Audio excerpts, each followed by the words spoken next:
First of all, I like in your prologue you say that there are as many ways to write a protest song as there are of writing a love song.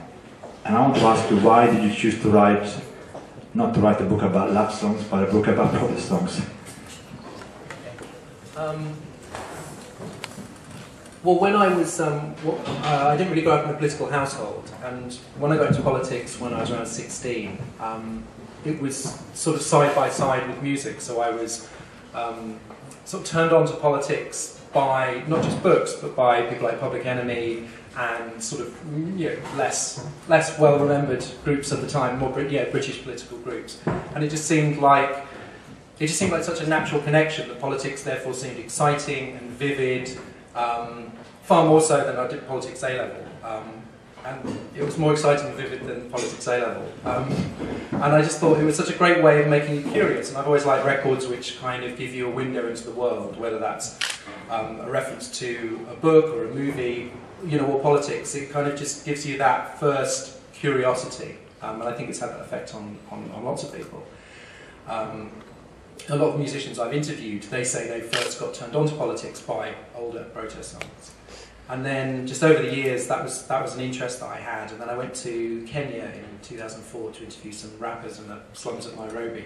And it just sort of really brought it home and kind of reminded me of the stuff I'd been, that really changed my life sort of 15 years earlier.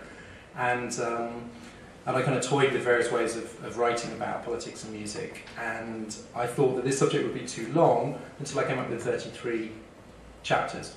And it's still too long, but it's very digestible. Because I just realised there was so much. If you try and tell the story of a protest song, if you just try and give the backstory, then you have to give quite a lot of backstory. You have to explain the key figures, the key events, or whatever. And so it ended up evolving into a social history, and I think it's in places as much about various resistance movements or activists or events as it is about the songs. Thank you. Sorry, we have to share a microphone because there is a band playing after us live, and for some reason they want to keep all the microphones from themselves, as if they were the Rolling Stones or something, so apologies for that. Okay, so let's... the book begins really with this, I think it's amazing, chilling scene, really, set in a club in New York, where you actually write in the second person, therefore it really makes you really feel like you are there. And it's on an evening when Billie Holiday performs Strange Fruit. And it's an amazing chapter, and again, one I didn't think I would be particularly interested in person, and then it really it grabbed me. And then from then, of course, it made me think, as I went through the book, that actually there were all the other songs, all the other chapters that came later on in the 50s and the 60s about the civil rights movement in the US and so on. There was really, it started all, at least there. I know there was another protest song you mentioned before, Billie Holiday, but it lasted at least to be part of the entertainment industry there and then. You want to talk us about that journey from Billie Holiday, from Strange Fruit to the civil rights and the songs around that period, perhaps? Yeah. Well, the reason I started with Strange Fruit is not just because it's one of the, and I think by some people's opinion, the greatest protest song ever, but it's kind of a rupture in the tradition. It's a real benchmark that before then, protest songs were basically, and this is going back decades, centuries, protest songs were sung by people to a particular audience, and it was very much kind of preaching to the converted. If you were on a picket line, you wanted a song about, how bad the bosses were or the power of a union. But what happened with Strange Fruit was the way that it kind of made its way onto, into a record was quite a circuitous one, and it was written by a Jewish communist schoolteacher from New York, and it found its way to Billie Holiday. And she transformed it, the band as well, and sort of filled it out and made it so much more subtle and evocative and eerie than the original words on the page would suggest. And it was the first protest song which was defined by the singer. That before then you could hear something by Joe Hill or Woody Guthrie, and it could be sung by anybody. It was designed to be sung by a crowd. But with Billie Holiday, it was such a kind of it was such a lonely song, and it was such an idiosyncratic delivery that she really owned it. And then it went into places like nightclubs, radio stations, record shops, where people were not expecting a political message. And that's kind of what excited me, because when people complain about protest songs, I think there's a sense of like, well, what's it doing here in entertainment? I've come for a night out, and now you're boring me with politics. And some people did have that reaction to Strange Fruit. They were very upset or annoyed by it. But then other people were sort of transformed by it. And I thought that that friction is what still makes protest songs interesting. There's still a sense of like, well, do they belong here? Is this the right way to discuss politics? Is this what music is for? And the other really strange thing about that record is that it wasn't really followed by anything. There was a big gap because you had the Second World War intervened, and that kind of distracted a lot of attention. People weren't really talking about racial issues. People were not talking about unions, which was the other major theme in the pre-war period.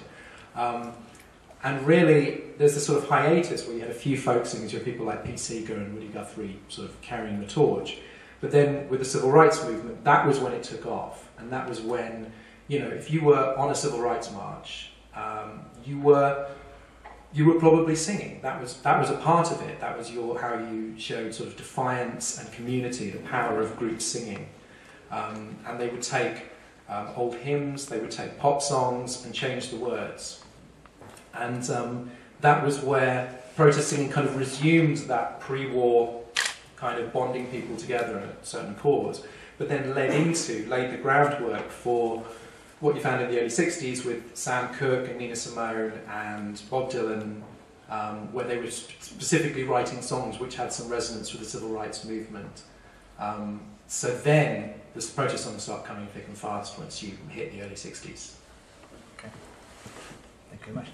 Great to cue to the next question, which is very much about the people you mentioned. Bob Dylan, of course, and Phil Ox. Who was a quite important figure at the time, and Joan Baez and so on, and Pete Seeger. Just wonder whether Bob Dylan didn't feel sometimes comfortable with that, others maybe felt more so. And so what really, what struck me, it just reminded me actually, all these, the early 60s movement in the US really happened way before, it paved the way for this 1968 in Europe. Really, so I didn't realize until I read the book actually, but what was happening here in Europe in the early 60s? Not an awful lot, and yet over there, in a way, maybe there was more reason than here. I don't know. But so anyway, all the kind of they did the groundwork for something which then, in '68 in France and Italy and other countries, exploded. So yeah, if you tell us a bit more about that particularly really heady time of the 62, 63, 64, and Phil Ox and Bob Dylan, and so what? All right. What really surprised me when I was researching it was just how intense the reception to Bob Dylan was. That he basically said he virtually had a nervous breakdown because there was such an appetite for somebody. It's like a young singer, he was definitely of that generation, unlike someone like Pete Seeger, who was an older one, who would kind of capture all the frustrations and the hopes of this generation that had been radicalised really by the civil rights movement, by things like the Mississippi, by the Freedom Rides and Mississippi Freedom Summer. It was really civil rights that radicalised a lot of white students and so on. At the same time, you had the Cuban Missile Crisis, so people were kind of very anxious about nuclear war.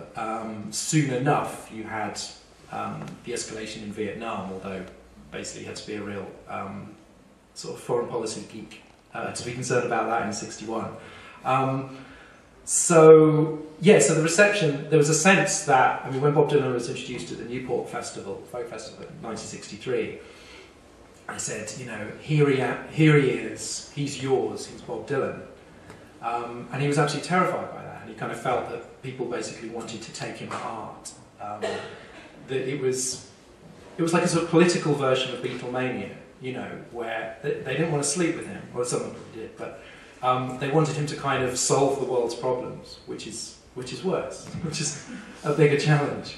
And so that kind of hysteria around him, he kind of retreated from very quickly. He wrote all his most famous protest songs in just 18 months, which seems really bizarre, but think of a Bob Dylan protest song really apart from Hurricane, and it's probably from that 18-month period. And he just wasn't willing to do that. He wanted to be an artist, not an activist. Whereas Phil Oakes, who was his kind of friend turned rival, turned friend turned rival, he thought, no, be an activist, step up. And it's really a personality issue, I think, of whether you want to take on that burden, whether you just want to be a performer who says some things about politics and then moves on, or whether you want to embrace that as your purpose. And really, a lot of the musicians in the book, they divide into those two categories. The ones that just felt like, okay, I've done my bit now, and the ones that pursued that, sometimes at great psychological cost and cost to their careers and bank balances. So once Dylan, I think Phil Oakes was being interviewed about Bob Dylan's songs and saying, well, he wants to sort of disown them now, he wants to move on from the protest songs. And Phil Oakes said, well, he can do that if he likes, but they're not his anymore. They're everybody else's. And so the impact that Dylan had to set the ball rolling in so many ways, and that kind of rolled on through into folk rock and bands like Buffalo Springfield, Frank Zappa's early sort of protesty stuff, by which time you had the war in Vietnam kicking off, which fully sort of completed the radicalisation that you'd had with civil rights. So you have this amazing synchronicity of great musical talents, evolving sounds. Folk rock was a new sound, the sound of soul was changing. And you had all of these things to be incredibly angry and inspired and moved and upset by. So it's this sort of, I think the reason why people fetishize that period is because it seemed it was basically this perfect storm of all those different factors, of the most amazing sort of cutting-edge music, and a sense that there really could be change. People did, for brief periods, believe there would be global revolution. And it's just, I think it's only when I went back and read interviews and accounts of people from that time that I realised how sincerely they felt that things were possible, which now in retrospect we kind of feel were never possible. America was never going to have a revolution at that point. But I think the belief that they did, I think high hopes, and maybe unrealistically high hopes, create great music in the same way as, say, with the love songs. Many love songs, they're about hyperbole. They're not about, arranging a babysitter or arguments about washing up or whatever. They are about this kind of huge, consuming, almost unreal aspect to love. And I think sometimes political songs, they get criticised for being unrealistic or oversimplified, but that's kind of the point sometimes. You want that energy and that belief without getting too tied up in self-doubt and pragmatism and all of that. And again, and you can see some of the people became disillusioned a bit at that time. Particularly, I think you reflect on a moment when the famous song "We Shall Overcome" that Pete Seeger helped, bring it back and added things to, and so he said that one of the music sheet used to have a cover. The music sheet of "We Shall Overcome" was had the Martin Luther King on it, and then a later edition he had the Lyndon B. Johnson, President Johnson. So which made really the point, and some people were so disheartened by that because to them it was really just the arrival of and now the government even has appropriated what was a really a song for freedom so some of that that's what happens, isn't it? So that's what I just feel very sad. I want to talk about Ox maybe later on. It's something else I wanted to link to, but let's move on. Because the interesting thing, the book is also. I was really pleased to see that there was also you talk about music outside the Anglo-American music world, and you take a trip down different parts of the world, and particularly you go to Chile, and then you go to Nigeria, and then you go to Jamaica. to talk about Victor Hara and Fela Kuti and Max Romeo and the Upsetters, respectively. So that was really particularly, again, there's another link with Philox, who was the person who apparently introduced the music of Victor Hara from Chile, the protest songwriter from Chile, to outside Chile, perhaps, I mean, beginning with America. And it's particularly, I think it's particularly close to my experience with Hara, because I grew up in Italy, and Italy was particularly sensitive about what was happening outside of Italy, and Chile was really a particular model that, you know, many people, young people in the left, like myself, we were really looking to.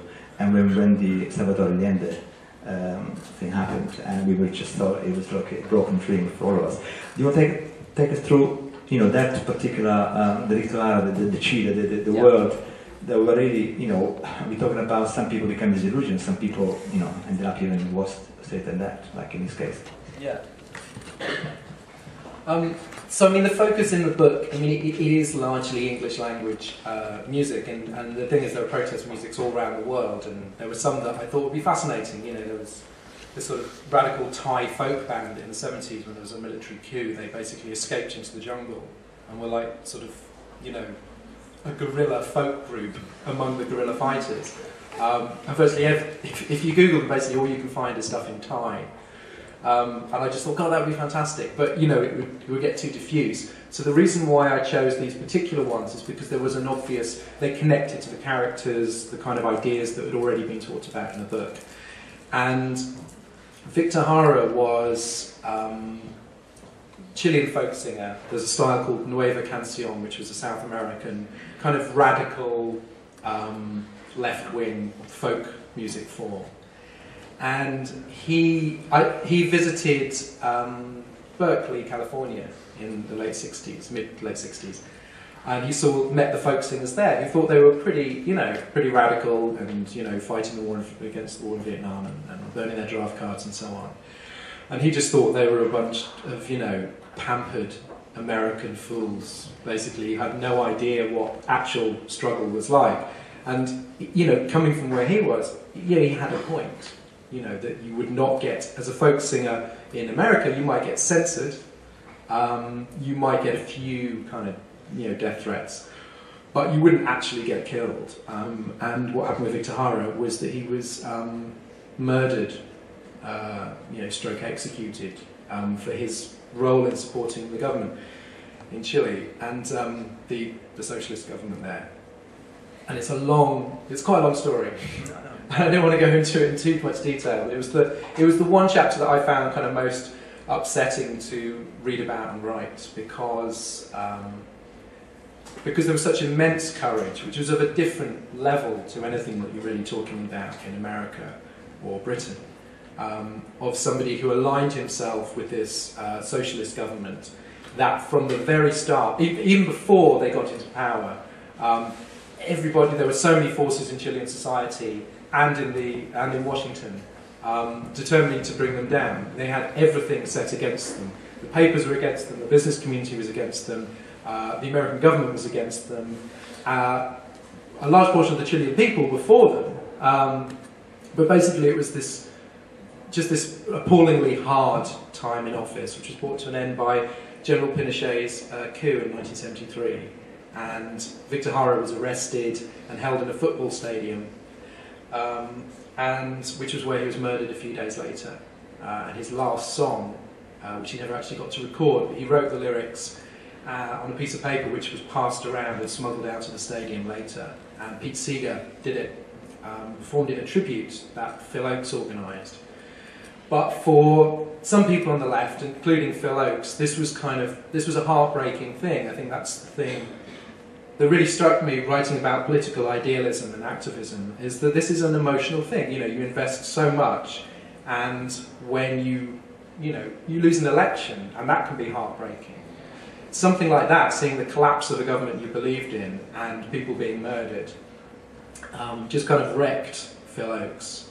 And his health was suffering, and he had a kind of nervous breakdown where he basically told everyone that Phil Oakes was dead, and that he was a new guy called John Train, who was basically the sort of angry, bearded, violent drunk, who did these kind of weird, sort of harrowing performance art kind of performances. And he ended up killing himself. And I just thought he was the most, next to Victor Hara, he was probably the most tragic kind of character in the book, because really what eventually broke him was being too idealistic. And I think that most performers have a sense of preservation, you know, a self-preservation instinct. Will that be Dylan or John Lennon? It doesn't mean they weren't sincere, but I think that they always knew that when the politics didn't go their way, they could move on.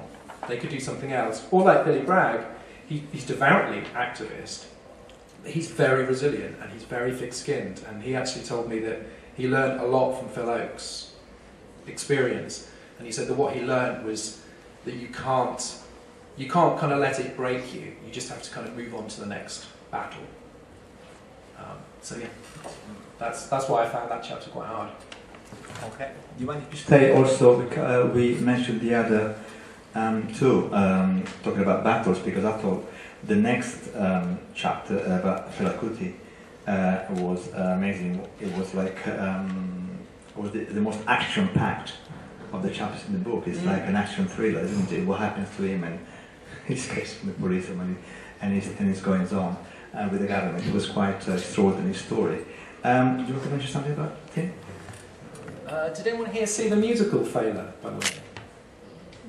It was, so kind of, it was great. It was kind of, because having written the chapter, I was like, oh yeah, it's that, and then that happens, and that happens. And then I was like, no, that didn't happen at that point. You played with the chronology there.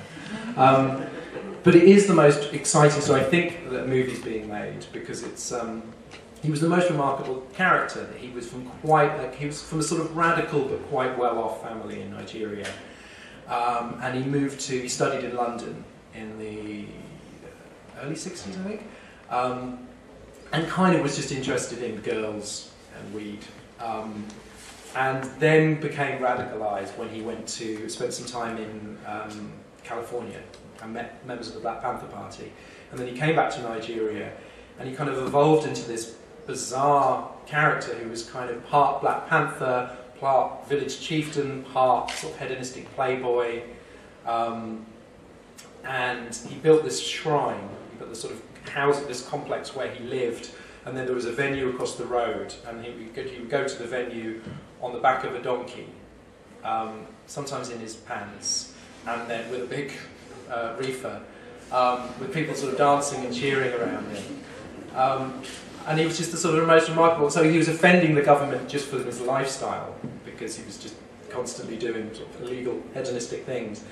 And then he became more and more angry, and it was actually when they arrested him for possession of weed, which is, I'm not going to go into the story here, but the story behind the song Expensive Shit is fantastic, and basically explains how he swallowed, I'm going to tell the story actually, when he was arrested, he swallowed his hash, and then they arrested him and said, right, we're going to keep you here until you need to go to the toilet, and then we'll have the evidence. And there was this complex process whereby there was lots of stool swapping within the prison so that his was clean as a baby, as he posted later. And then he went and recorded a song about how he got one over on the plea. So he basically provoked them so much that eventually they sort of mounted a raid on his compound, burnt it down, threw his mother out the window. She later died, did hideous things to the people in the compound. And he was never quite the same again. And I think it was another example of just such extreme, almost sort of in his case, reckless courage, being punished incredibly brutally. But he kept on trying to be political, trying to run for president of Nigeria. Didn't work.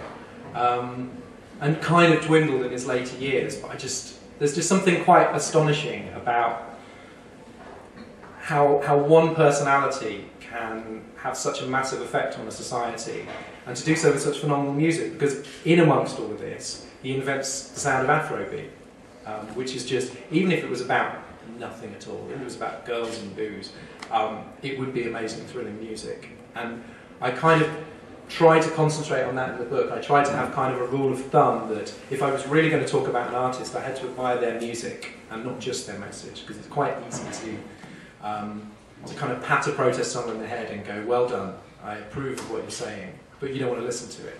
And I do like protest songs which you want to, which kind of move you or make you dance or excite you, because I think it should have to stand on a level playing field with other forms of music.